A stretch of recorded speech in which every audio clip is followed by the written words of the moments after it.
Coming up on Booked on Rock, it's the story of the Grateful Dead, Jerry Garcia, and the lasting influence of American counterculture with author Jim Newton.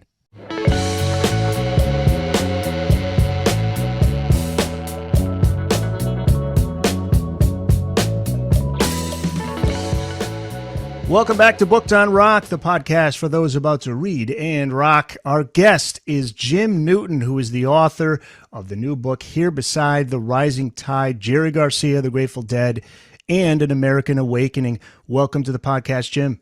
It's a real pleasure. Thank you for having me. We're recording on the last day of August, and Jerry Garcia was born August 1st, 1942, passed away August 9th, 1995. The book is an in-depth look at Jerry's life, the Grateful Dead, but also, as it says in the title, An American Awakening. It's an exploration of counterculture and its importance right up through to this day. So if you could talk about what inspired you to tell Jerry's story, but also with the 60s counterculture interwoven throughout. Yeah, well, again, thank you for having me. I get a couple ways to answer that question. The first one, I was a fan of the Dead growing up. I grew up in Palo Alto, went to high school in Palo Alto. They were sort of around me as long as I could remember.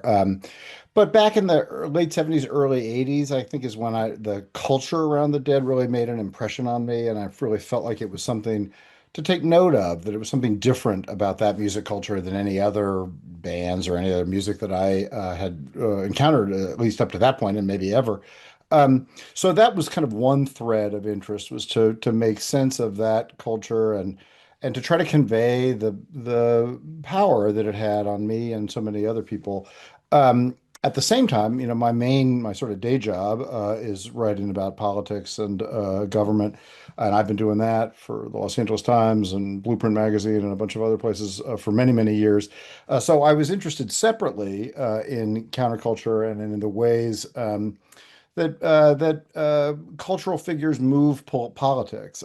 Someone once wrote that no one did more to end the Vietnam War than Bob Dylan, which is an interesting statement if you think about it, since Bob Dylan really never even talked about the Vietnam War and certainly wasn't in a position to end it in the way that Richard Nixon was.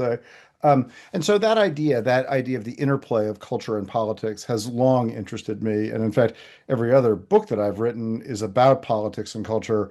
The big difference this time is that the culture is kind of in the front of the story and the politics are more behind the story. Anyway, that's a long answer to your question, but I've been interested in counterculture and politics and in Garcia separately and relatedly for many years.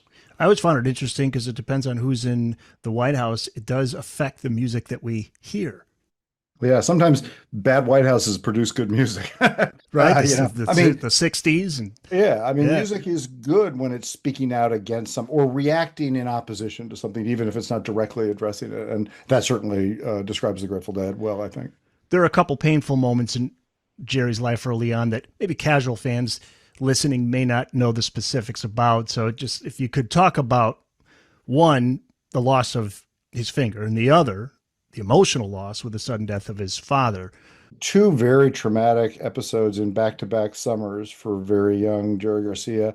In the first, he was in the mountains in Santa Cruz at a cabin that his family often vacationed in, and he and his brother were playing around chopping wood, his older brother. And Jerry Garcia was putting up little pieces of kindling on a wooden sawhorse, and his brother was chopping them into smaller pieces. And they were playing around with it, and his brother accidentally chopped Jerry's finger off.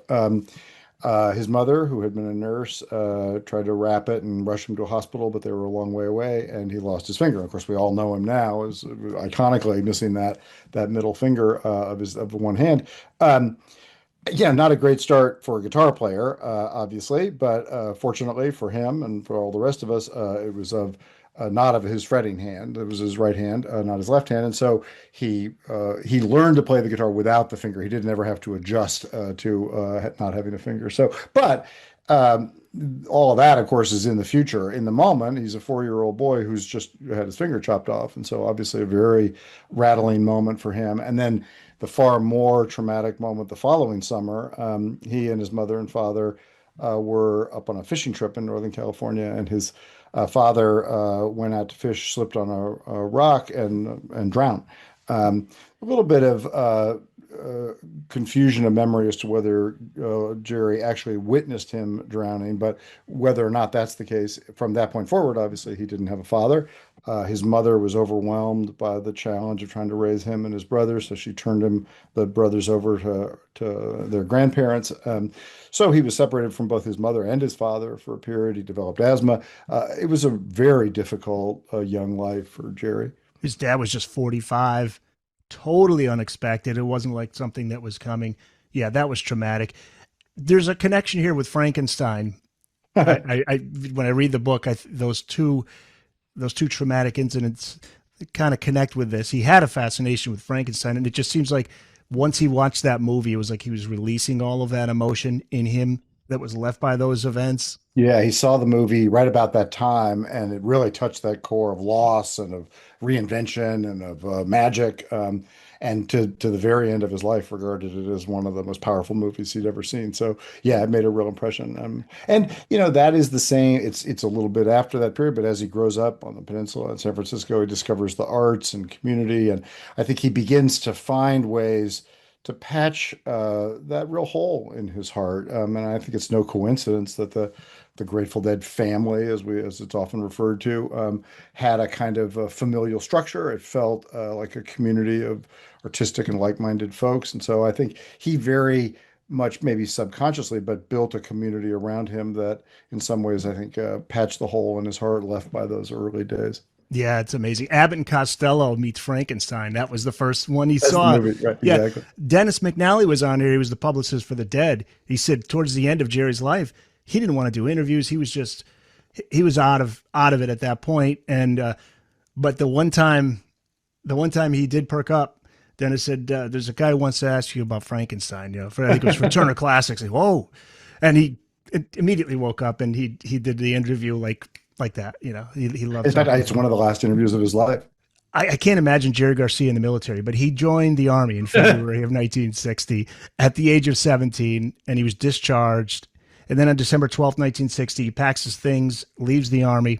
And you're right that he went to Palo Alto with a beat up car, which died on his way there, but he soon settled in. Yet his life is without a real purpose or focus, and that's until February 20th, 1961. There's a moment in his early life that has a profound impact on him. Again, another moment that impacts him. He later said that this is where his life begins, and that was the slingshot. What happened? He was in a car with some friends. They were living in and around Palo Alto at the time. They got in the car late one night, and as they were driving one friend home, were in a terrible car accident. The car flipped, overturned through that most of the occupants out of the car. One, Paul Spiegel, remained with the car and was killed. And it riveted young Garcia's attention. And it is looking back on his life, he often pinpointed that as the moment where he realized that he had been aimless and it was time to focus and make something of his life. And obviously that lent itself to music and to what became a very compulsive need to practice and to learn and to get better. But up to that point, as you say, he'd really been sort of drifting. He really made his way to the Army just because he had really no place else to go. He was unsurprisingly a terrible soldier and didn't last long. So he'd been kind of knocking around from one thing to another. But he identified that car accident as a moment where things began to take shape for him. Very anti-authoritarian. So yeah, again, just picturing him in the Army is just unbelievable. The formation of the Grateful Dead, you write, quote, "Their main singer didn't like to perform. Their bass player was still learning his instrument. Their leader hated to lead. They were the Warlocks, though not for long." How did the Warlocks, who eventually become Grateful Dead, come together? Yeah, one of the many fun interviews I got to do for this book was with Huey Lewis, who grew up in the Bay Area music scene and knew the members of the Grateful Dead, and also his mom was connected to the Beatniks. Anyway, he has a lot of connections to this story, and he pointed out that something different about the way most musical enterprises come together today, and even in those days, from the way the Dead did. So if you're forming a rock and roll band or a country music band or whatever it is today, Um, you would identify your musical needs. You identify the best banjo player you could find, or the best steel guitar player, or whatever, and you'd build it up that way as a musical enterprise. That's not the way the Grateful Dead came together. The way the Grateful Dead came together is a group of friends who enjoyed each other, who discovered acid together, and then learned to play together. Garcia identified Phil Lesh, as you note. As a possible bass player, although Phil Lesh did not play the bass when he identified him. So he liked him. He was intrigued by Phil was a classical composer and was trained in classical music. Bob Weir had been in jug bands and was still a teenager at the time. And so they all and Bill Kreutzmann came to the band as a with a background in marching band music. So they all brought their own sensibilities. But they weren't picked because of their musical expertise. They were picked because they fit together and they enjoyed each other. And so the enterprise that developed first the Warlocks and then later changed their name to the Grateful Dead, is really a friendship model that became a musical enterprise, not the other way around. And so in that sense, I think it helped give an atmosphere to the band. It helped them, I think, identify with their audience. They were early interplay with audiences was very much less structured than we would think of today. So it was the barrier between audience and musician was much more fluid. There is a casualness about their relationships, but a seriousness about the music that is, if not unique to the Grateful Dead, at least unusual to the Grateful Dead. Weren't there differing accounts as far as when Jerry met Bob Weir? There's a little confusion sometimes about it's New Year's Eve, but New Year's Eves are always hard to pinpoint because people always forget whether it's which year is going into which, right? Yeah, and they may have had a few too many in them. Well, and also that too, which is, by the way, a problem with interviews throughout much of this book. Right. Pinning people's memories down has been a little tricky. But the fundamental story is everyone agrees on, right? Which is that Weir was wandering around one New Year's Eve, heard music playing, was drawn to it, ended up playing that evening with Garcia. And then they played in various musical configurations over the couple of years before they kind of gelled first into the Warlocks and then the Dead. But the basic story is sort of uncontested. It's just exactly placing it in time is sometimes a little tricky. One of the things I got out of this book that I didn't know about from Dead history is this Watts Towers in Los Angeles. This story about is this in 1966 and how Jerry was impressed by the artistic expression by this one particular artist, but he imagined an alternate version for his own artistic expression, one that involved working with others rather than alone. And this I found fascinating. First, could you explain what the Watts Towers were, and then can you talk about how seeing the Watts Towers inspired Jerry? Yeah, well, first, the Watchtowers are this very unusual, very cool, odd set of structures here in Los Angeles, where I'm joining you from. Um, it's ceramic and rebar, and they're tall and sort of ethereal and strange. They've weathered a lot of attempts to tear them down over the years. In more recent years, they've been protected, but early in their history, they were sort of built without any real permission.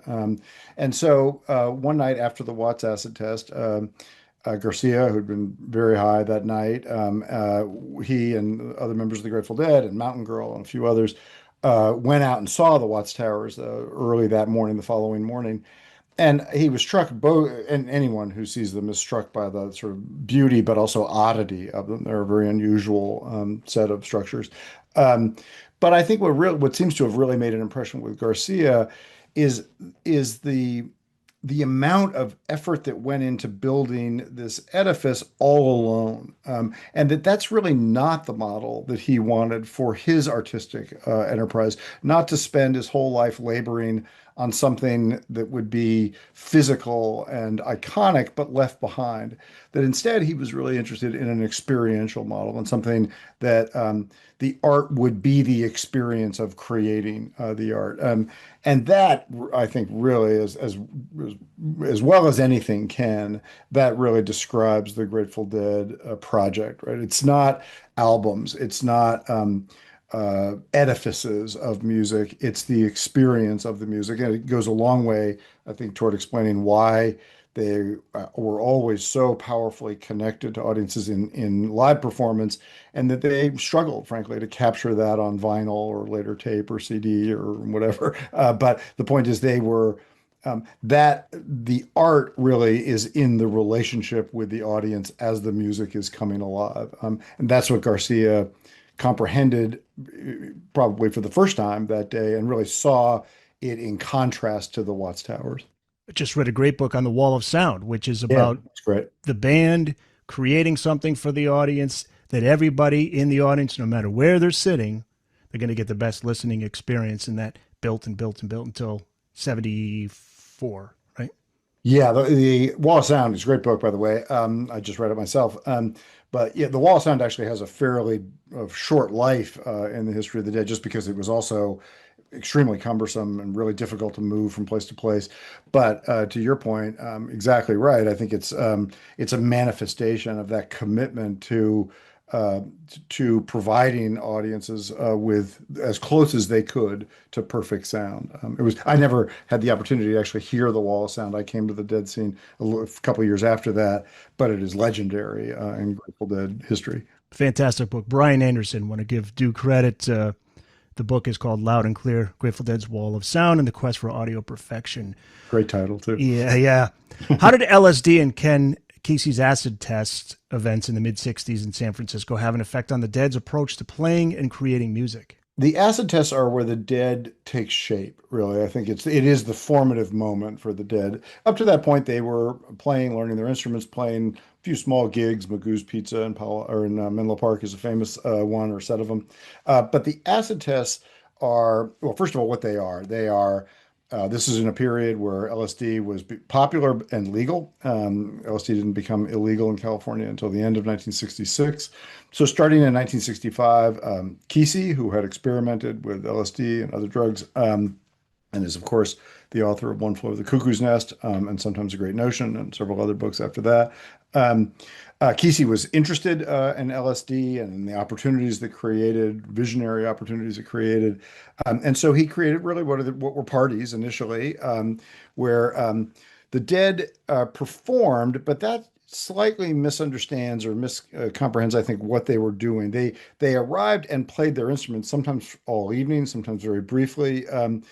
But they weren't the main attraction. People didn't come to hear the Grateful Dead. They came to have this experience of LSD and lights and camaraderie and enjoying each other and music. And so the Dead would, like everyone else, throw a dollar into the hat and would participate in this event, in their case, by performing. But I think it's important both because it creates a model of spontaneity and improvisation that, of course, goes on to define the Grateful Dead as a musical project. But it also goes to this relationship that the Dead had with their audience, in that they're wandering up and off on stage and off stage. There's not a barrier between them and others who are participating. That idea that the audience is fully participatory in the experience.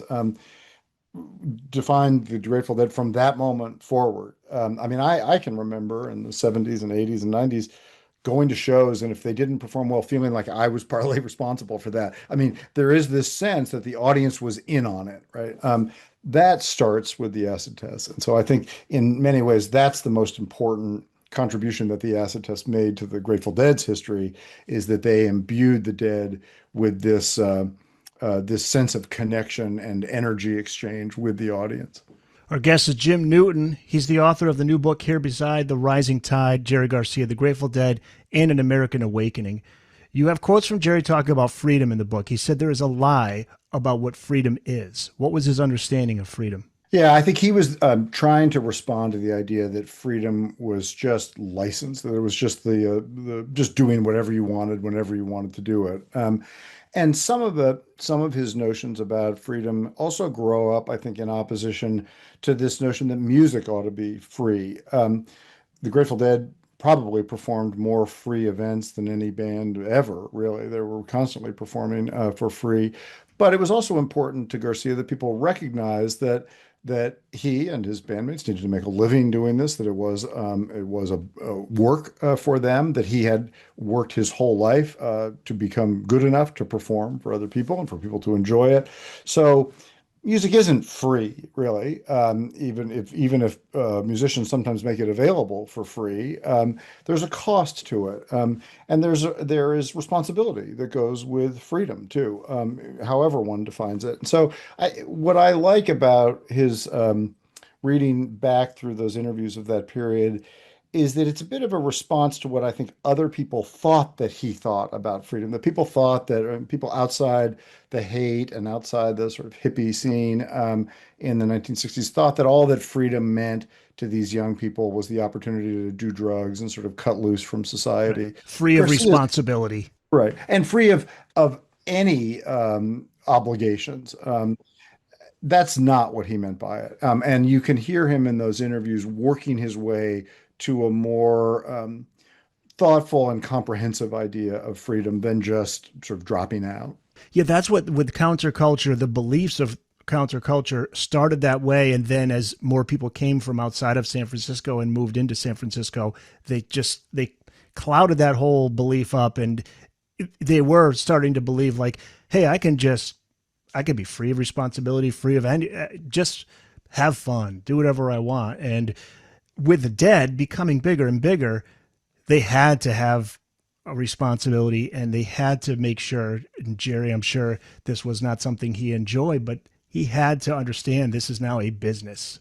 Yeah, Jerry Garcia's lifelong attempt to figure out what responsibility meant for him was a real struggle. I Yeah. mean, in some ways, he was irresponsible. He was not an attentive father or husband. Of course, drugs eventually took a very serious toll on him. He really did not want to be regarded as the leader of the Grateful Dead, hated to make decisions for the band.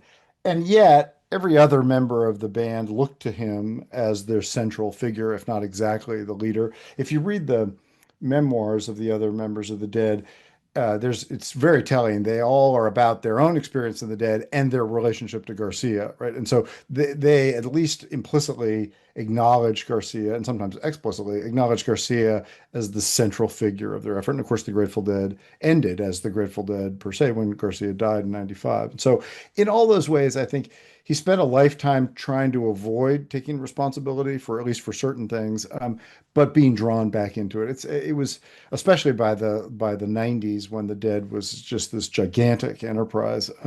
It was very difficult to avoid any responsibility for the band or for its audience, and I think it wore him down. It was really difficult for him to do that. But he wanted to be an artist, and he was an extraordinary artist. He didn't want to be the leader of a California corporation or of a movement. But sometimes he had to be, and did it kind of kicking and screaming, but did when he had to. Like the Frankenstein monster, it got out of control. Yeah, chapter 7 is titled Summer of Love. You explore the origins of counterculture. Where did it originate? And what is at the core of counterculture beliefs, which you've touched upon already a little bit, but Yeah, there's a lot of ways to think about counterculture, and it really doesn't have to be limited to the 1960s either. But well, several ways to, I think, attack that story. One is there is a kind of artistic progression, starting with Kerouac and Ginsberg, and even going back further to Whitman and others of artists who see themselves as outside mainstream culture. Sometimes we think of them as bohemians, artists not necessarily overtly political in their art, but committed to challenging conventional or dominant mainstream authority. I think the Dead and Garcia fit very neatly into that history of bohemian artists. Again, not necessarily political in their rhetoric or their confrontation with the mainstream authority, but offering an alternative to that's appealing to people. To me, the Dead fit nicely into that history. But then there's also political history that comes to fruition or begins to come to the fore in the early 1960s. There's a major demonstration in San Francisco against the House Un-American Activities in 1960 or 61. I think it's 1960. By 1964, you have the free speech movement in Berkeley that is little incoherent at first, but begins to cohere around the idea that students are going to play an active role in fighting back against a administration and a government that they see as out of touch. That in turn, of course, is much amplified by the Vietnam War.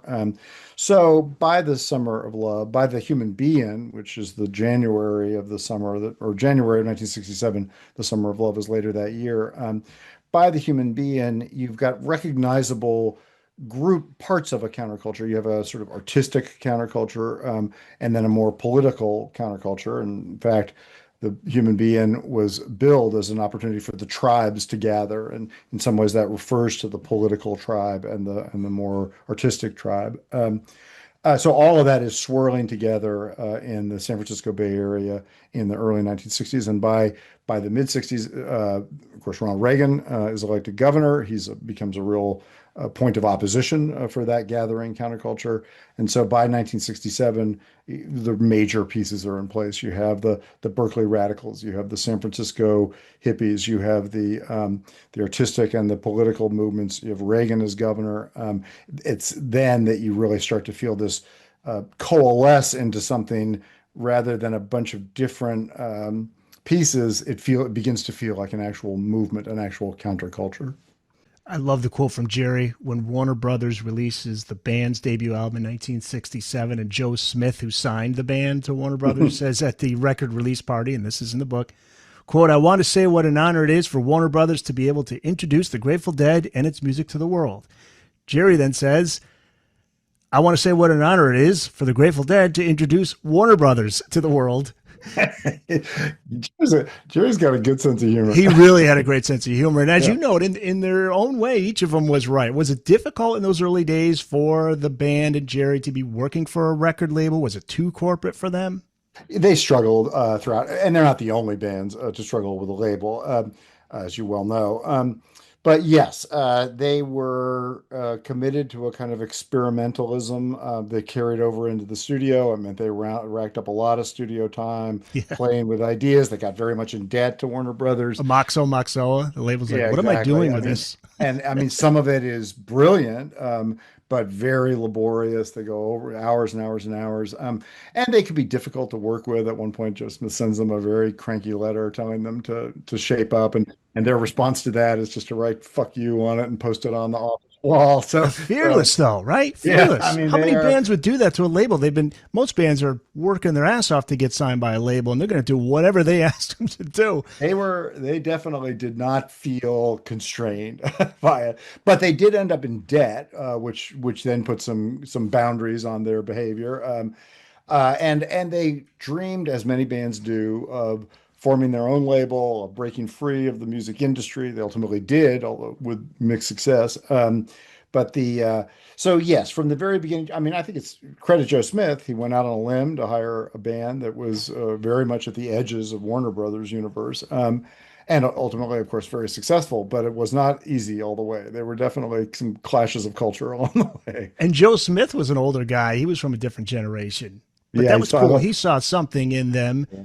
He was tapping into something that the young audience was digging, and he got definitely true. Yeah, I love the one of my favorite details in the book is that when he attended his first Dead show, he was there in his Carroll and Company blazer, and his wife was wearing pearls. And you could I just have this image of the two of them just surrounded by kids. Everybody just turning to look at it like, who is this guy? But yeah, he did it. I mean, he really did get them on there. He got them into. He's right when he says he's introducing the Grateful Dead to the world, and Jerry's right that they're introducing Warner Brothers to San Francisco. So that's what I mean in the book by saying that they each, in their own way, each of them was right.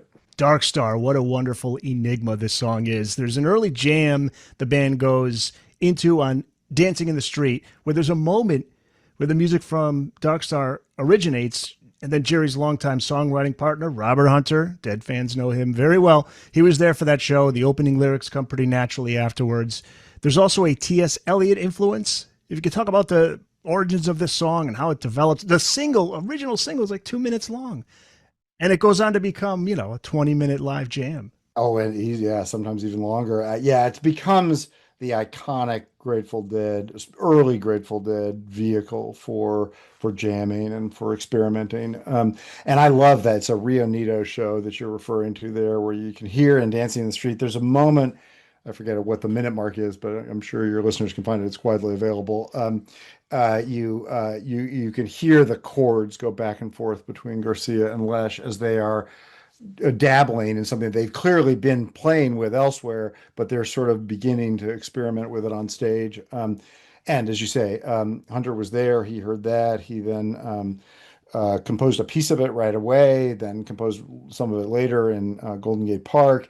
He's such a widely read intellectual, really. And so he draws pieces from T.S. Eliot.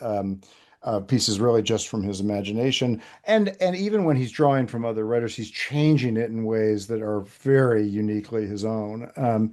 So the result is it's both brilliant and nonsensical at the same time, right? It's a flashing of images more than a story. I mean, Hunter also wrote more traditional story songs. I'm thinking of Cumberland Blues or some of the other pieces that have a character and a story that are much more identifiably a song. This is much more of an experiment. In fact, back to our earlier conversation, this is the opposite of the Watts Towers, right? This is not a finished piece that is performed identically over and over, or that is well suited to an album. This is a live experience. Each time is different and sometimes radically different just from night to night. So it becomes the iconic Grateful Dead song, particularly of the 60s and 70s. And what it means, nobody knows. It's whatever you want it to mean. And that is brilliant. And I'm sure you've seen this clip where Robert Hunter's asked about it and he's lying down on the couch. This is many years. This is like just maybe a few years before he passed away, but yeah. He's lying on the couch. Says, what do those lyrics mean? He says, well, Darkstar crashing, pouring its light into ashes, reason tatters, the forces tear loose from the axis. I mean, it's just what it says. What's the question? Yeah, no. He's so a great enigma. He's fun. Yeah. That is so great. And yeah, it is. And I think really importantly, even when they performed it brilliantly, they didn't get frozen on a version of it, right? So they would perform it brilliantly one night and then come back the next night and perform it altogether differently. Right. And so there's something that to me is sort of the essence of particularly that early Dead, of them feeling their way through it, being willing to be bad, being willing to get it wrong or to have the audience not particularly enjoy it, but just because the experience of it was the point of it. There's a pivotal meeting in Dead history in August of 1968. The band, the managers, the band's engineer, Owsley Stanley, they meet to discuss some simmering issues. And another thing that's hard to imagine is Ron McKiernan and Bob Weir being fired from the band, but they were facing heat from Jerry and Phil Lesh. What happened? And is there a tape of this meeting? Does it exist? Yeah, the tape is the meeting is as strange as the fact that it was taped. Both are really odd. And yes, the answer is there is a tape, and I quoted at great length. In fact, almost all of it, I think, is quoted in the book. Yeah, I mean, I think this is a juncture. It's a pivotal moment for the Grateful Dead, as you say, in the second half of 1968. The coming off of some of these more experimental efforts, Lesh and Garcia, and to some degree Tom Constantin, who was assisting on keyboards at that point, all saw a very psychedelic, open-ended future for the Grateful Dead. And they felt that Pigpen and Bob Weir were not keeping up. That they needed to develop musically in order for them all to progress. And so that had been a source of frustration through much of 1968.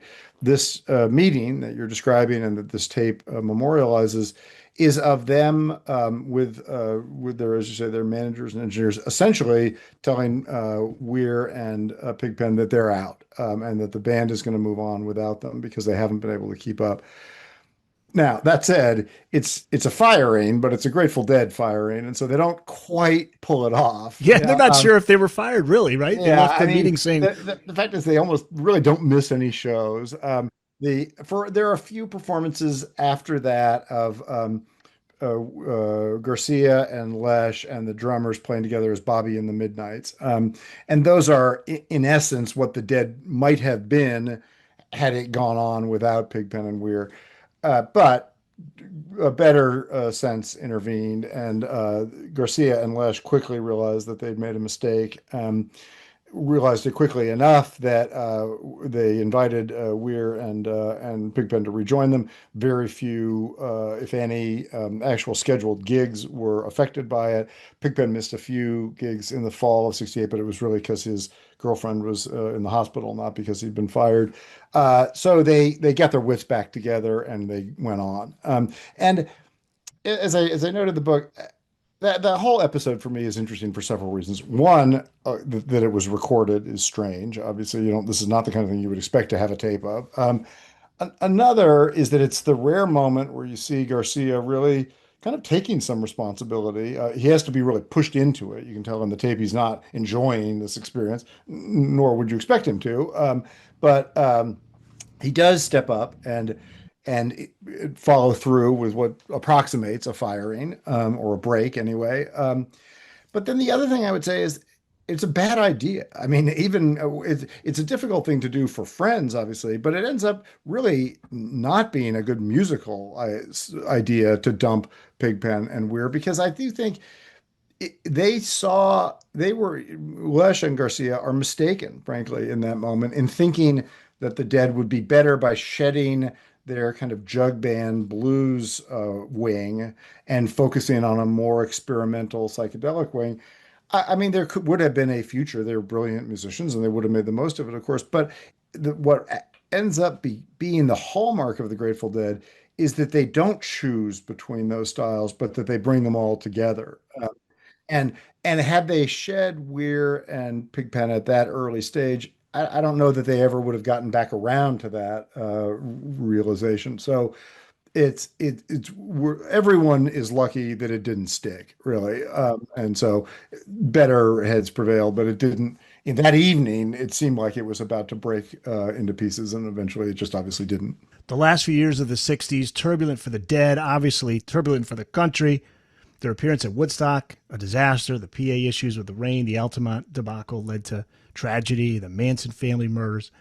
It seemed like the message of the counterculture movement of the mid 60s that came out of San Francisco had been distorted. That freedom Jerry talked about turned dark. But you write, quote, the counterculture itself continued, and it did so in no small measure because the Dead survived.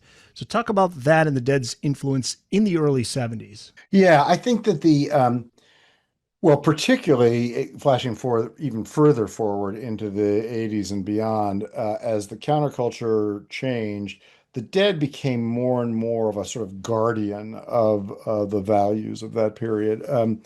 But even as early as the 1970s, as particularly as the much of the counterculture turned much more violent, the Students for Democratic Society kind of migrated into the Weathermen.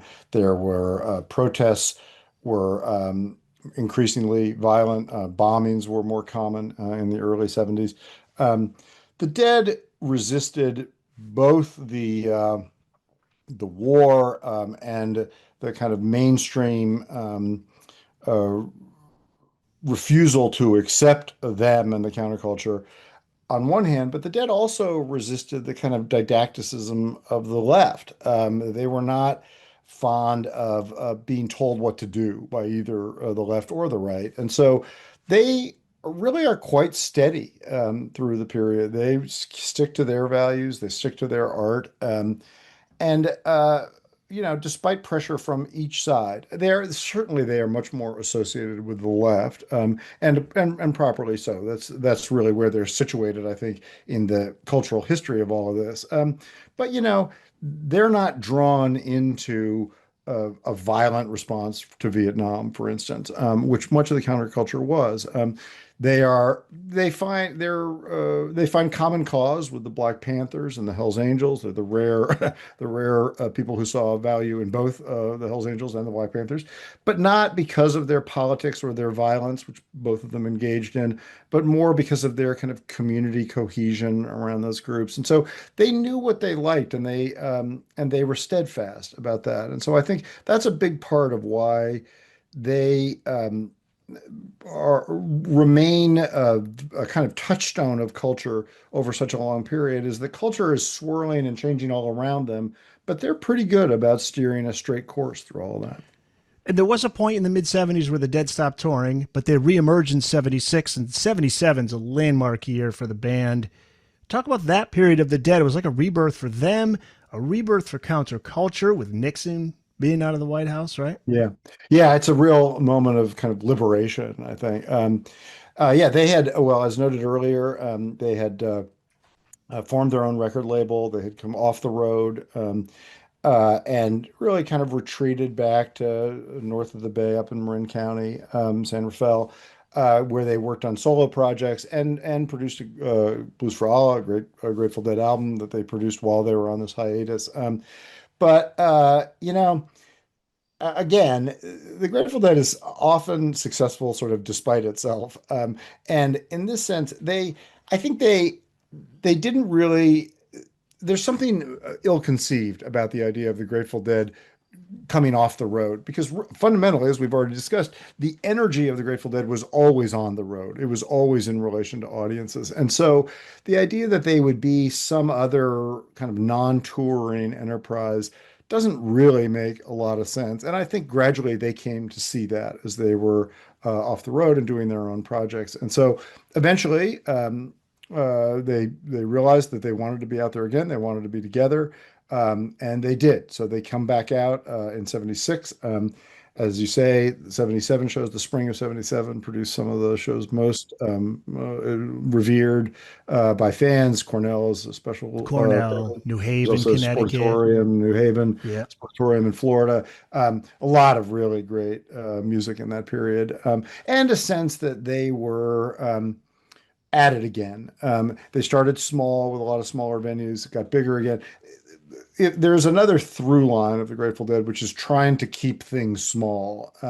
And they struggle with that because they are so popular that it's hard to keep it small. But there are these interludes throughout their history where they sort of ratchet back down. In this case, for instance, they sold off the Wall of Sound. They came back out as a smaller, more nimble enterprise. So they're always ratcheting up and ratcheting down. The audiences are kind of pushing that. But that period of 77, early 77 in particular, I think is often regarded as a real halcyon moment for them. We know the rebirth of the Dead's popularity in the 80s because of Touch of Grey in 1987, but it really was more than just that, right? I mean, it was, like you say, in the coldness of the 80s, the Dead offered warmth. So was it that the counterculture was that way of life that came out of the 60s was now living on through new generations? Yeah, there's no way to prove this, but here's well, I'll offer you my take on it anyway, which is that, and not uniquely mine. I mean, other I've talked to many other people who I think buy into this, so it's not I didn't invent this idea, but the 1980s, if the 1960s, the Grateful Dead and Ronald Reagan sort of spar in California and kind of circle each other with competing values. In the 1980s, they do the same thing again, but they just do it on a national stage. This time, Reagan runs for it, and of course, is elected president. And the Dead emerges as this much bigger than California band, really a national phenomenon by then.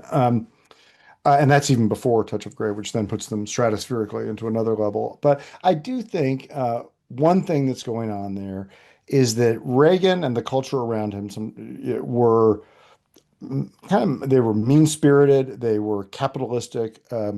Greed is good, right? Was the sort of shorthand for the early 1980s. In Grateful Dead land, greed was not good. The Dead and their values continued to be about kindness and compassion and freedom and creativity and improvisation and living in the moment, in tending to one's larger family, a family of artists and others like, people, creative people. they were not changed, but the culture around them had changed and had really hardened from the 60s and 70s into the 80s. And so I do think part of what happened is that people who craved that, people, particularly young people, but not just young people, but who were looking for something that was the opposite of greed, and the sort of malevolent, the nuclear war machine, and the environmental dismissiveness of Washington. Uh, People who were, sorry, who were outside that found the Grateful Dead. And the number of people who admired their music and the culture around them grew and grew and grew, starting in the early 80s and then really exploding with Touch of Grey and MTV, and by the late 80s they are gigantic. Tape sharing was huge because my older brother gave me New Haven 77, and I still have the Max L cassette. And I was a fan because of Touch of Grey, like so many. But the moment I pressed play on that, it was life changing. Yeah, yeah, So yeah, if they yeah. don't Taping was allow great. tape sharing, what is the Grateful Dead today? Oh, good question. Right? Yeah, well, as with so many things, and we've already talked about a few of them, the Dead was brilliant, sort of despite itself or without a plan, really. Tapers had been at shows going way back. Um, and the Dead never really cared. Jerry famously said, once I'm done with the notes, I'm done with them. You can do whatever you want with them. The music industry did not love that approach. The music industry saw that as the opportunity for bootlegging, which then it viewed as undermining album sales. The Dead, they had taped other artists. Jerry himself, Bob, had taped artists. So they weren't offended by taping, and they didn't make that much money off albums anyway. For them, it really wasn't much of a hindrance. So they were always very relaxed about it. By the 80s, though, tapers had become a bit of a bother. And I remember this from shows. I mean, partly because they didn't want people dancing around them, they didn't want people jostling their equipment. And so the taping per se didn't bother the band much, but the atmosphere around tapers was bothering some members of the audience. So they created what they called the tapester section, later the taper section, which, to my knowledge anyway, at least certainly in those days, was the only band to do this, where they moved it around a little bit, eventually settled in just behind the soundboard. And tapers could sit there, they could have their boom mics, they could have their equipment. And there was not only was there no penalty, they were openly allowed to be there. So they didn't have to hide or hide their equipment or shush people around them because they had their own section. And then that, of course, fed this community of taping. There were no real enforced rules around taping or distribution of tapes. It was understood that you weren't to sell them, that they were to be traded, not for profit. There are moments where the Dead rose up to protect its copyright, usually when someone tried to press tapes or something into vinyl, or copied an album without permission. But for the most part, they not only didn't discourage, but actually encouraged taping of shows and trading of tapes. And it became this whole other culture. I mean, this giant culture on top of Grateful Dead culture. That's what I was about to say. What fascinates me is this idea that it doesn't matter the size of your audience, not necessarily, because if you have one person that buys a ticket on night one, that same person buys a ticket on nights 2 and 3. 3 tickets are sold. Yeah, it's just one person, but 3 tickets. And you multiply that times how many other Dead fans are out there. That is something that I wonder why other bands don't really pick up on. But then again, it's not so easy to change up your set list every night. But that's why people were coming back for nights 2 and 3. It wasn't the exact same set list. And as we know, most bands are militant about that. The set list is exactly the same. Maybe we'll switch a song out with another, but they did not do that. And the songs sounded differently every night. I mean, essentially the same, but like you say with Darkstar, maybe this one has a little jazz jam inside of it. Maybe in the next night it's got a little bluesy thing going on. To me, it's brilliant, but it speaks to the musical talent that the band had in order to do that. It's not that easy. And the courage. I mean, The courage. yeah, I mean, the idea that you're going out there I mean, they always had a rough idea of, what was in, what they were playing in those months of any given tour. But where are you going to start? Where are you going to end up with? How's that? Is the jam going to be 10 minutes or 20 or this commitment to listening to each other and making it up as they went along. That takes a lot of guts, and a willingness to fail. And I would add an audience that permitted that, right? I mean, so I never in the time, I mean, I didn't go to as many Dead shows as many people did, but I never once heard a person say, "Oh, I want my money back," or "That was a horror," it was just part of it, right? It was just it was the ride. And so the fact that the audience enjoyed even those off nights or was sort of interested in them allowed them to be that. Yeah, there's a But story to all be those told. pieces fit together. Yeah, Yeah, exactly. there's a story to be told within each show. And I love Totally. watching the videos of each band member just looking at each other, maybe the nod. You're fast like, what is going on inside of their head? Like John Mayer was talking about when he first joined, and Bob Weir was like, "Yeah, we're gonna play such and such song," and Mayer's like, "All right, cool," but he's like, all of a sudden mid song he decides to just change up the tempo, and he had to be ready, like he had to be, and Yeah, he's a top notch musician. no Uh, question. Yeah. the the idea of, you talked about how Jerry and the band wanted to keep it small, and in 1981 there was a reporter that pissed off or tried to piss off Jerry, and he said, it was absurd and disastrous that the Dead had been meandering along for 16 years. And Jerry's response was, I don't give a damn. In fact, I'd be afraid if everybody liked us. I don't want the responsibility. But that's what happens by the end of the 80s, right? This was a burden for him. This is when we start to get into the 90s, and now he's not enjoying this as much, right? Yeah, I think a lot of things come together in that period. Not most of them not good. But well, I mean, to cite the first one is that they became huge, right? Between Touch of Grey, In the Dark, the album suddenly was a hit. The MTV drew new fans to them. Suddenly, show people were coming to shows with no tickets and not even with any intention of getting in, just to be there and to sort of experience the culture around it. And of course, Garcia by then was battling an increasingly losing struggle against heroin and drugs generally. And so um, his enjoyment faded. I happened to be at the show in 1986 at RFK Stadium when they played with Bob Dylan. It was roastingly hot. I mean, they say you can't remember pain. I can remember how hot it was that day. And I was just in the audience. Garcia looked terrible. People around me were talking about it. And then the next day, he flew back to San Francisco, and then soon after fell into a coma. And so his health was precarious to say the least. He did, by the way, I should add, he did recover from that, and actually straightened, got clean for a while, and they produced some brilliant shows Had to learn how to play all over again. yeah. I mean, it was a real comeback. And it was exciting. The joy that people had in his return was just lovely. But then he relapsed and it caught up with him again. And so by the end of the 80s and into the early 90s, it was getting too big. He was overwhelmed. And, like the hate and the summer of love, big is not always great for counterculture or for or music even. And it just became harder and harder to keep it going without the mishaps of a giant enterprise like that. And so I think it became more of a burden for him. And I'll just one more note on that. Other bands could have, the Dead could have stopped, right? They could have said, forget it. We need to take 6 months off.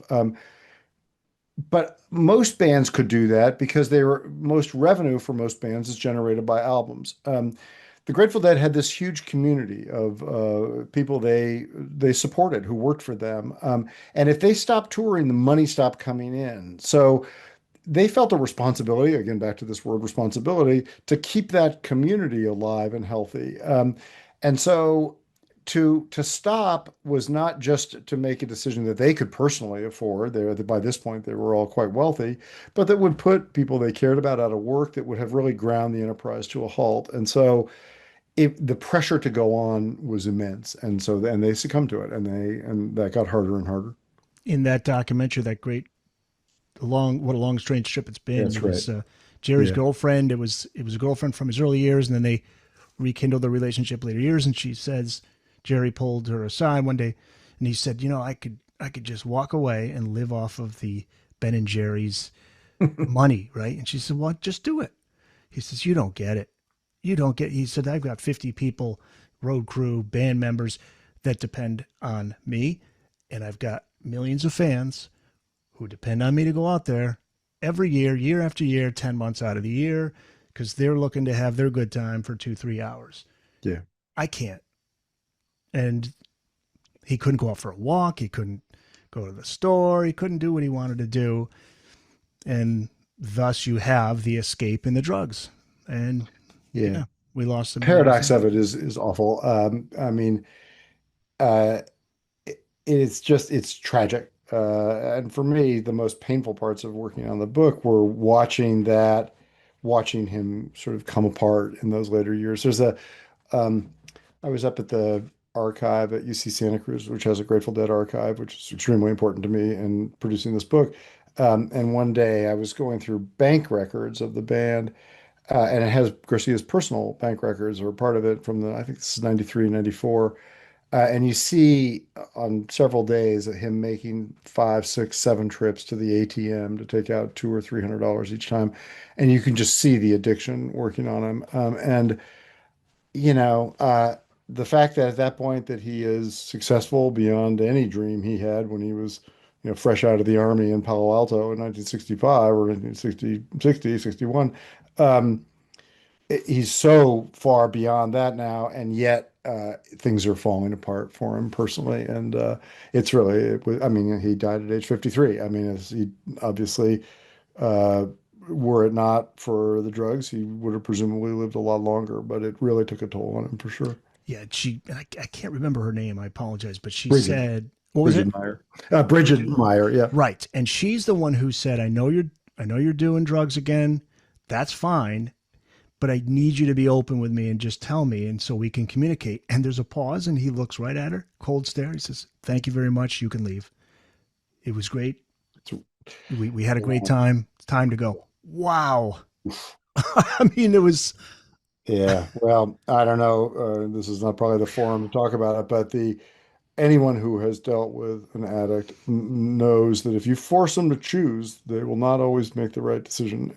I think for Garcia, in that moment, he's incapable of understanding what he's giving up. But it was a very Heartbreaking. heavy price. It's heartbreaking. You're right.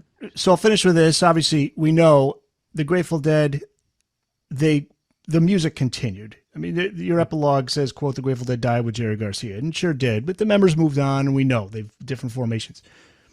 But as for counterculture, you write that, quote, it is unfair to those who participated in the counterculture of the 1960s or who have joined it since to argue that simply because the movement did not achieve what it set out to do, it was inconsequential. In fact, the counterculture influences our lives today in profound, broad, and specific ways. Please, could you expand on that? And we'll finish with that.